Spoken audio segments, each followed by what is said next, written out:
কোথাও যাচ্ছো? হুম, মায়ের সাথে দেখা করতে যাচ্ছি। আর সেখান থেকে আসার সময় গাড়ি ঠিক করে আসতে হবে। গাড়ি কেন?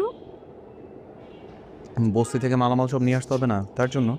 ও আচ্ছা, ঠিক আছে, সাবধানে যেও। আর বললে না তো কফিটা কেমন হয়েছে? তুমি যেরকম মিষ্টি, কফিটা তেমনই মিষ্টি হয়েছে। আর বানিয়েছে কে? কে বানিয়েছে? আমার বউ। আচ্ছা ঠিক আছে, আর রোমান্টিক রোমান্টিক কথা বলতে হবে না। শোনো না, আমার না কিছু ইম্পর্টেন্ট জিনিস লাগতো, তুমি আসার পথে নিয়ে এসো। আমি তোমাকে ফোন করবো, বলে দিও। ওকে, যাও এবার। ঠিক আছে, থাকো। হুম, টাটা।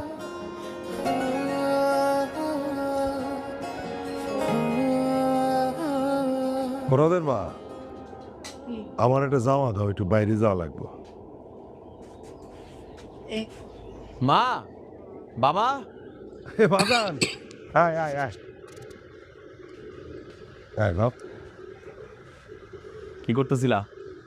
না, কিছু করতেছিলাম না, ভাবতেছিলাম যে একটু বাইরে যাবো। শোনো, কাপড় চোপড় সব গোছায় নাও। মা, তুমিও কাপড় চোপড় সব গোছায় নাও। আমি কিন্তু তোমাদেরকে কালকে বাসায় নিয়ে যাবো। তারপর থেকে আমরা সব একসাথে থাকবো।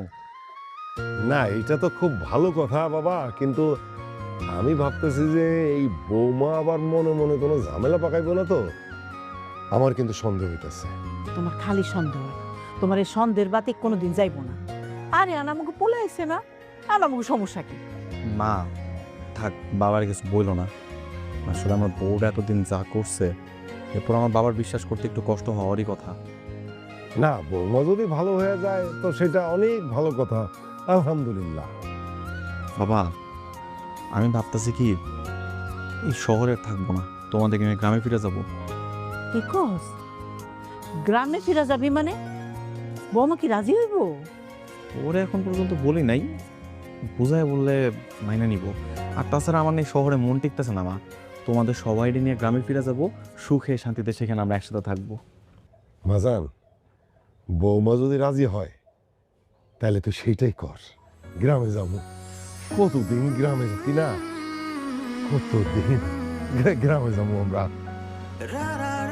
ববিতা, ববিতা কোথায় তুমি?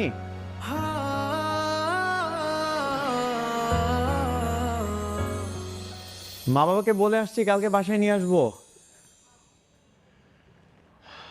আমাকে এক গ্লাস পানি দিয়ে যাও তো।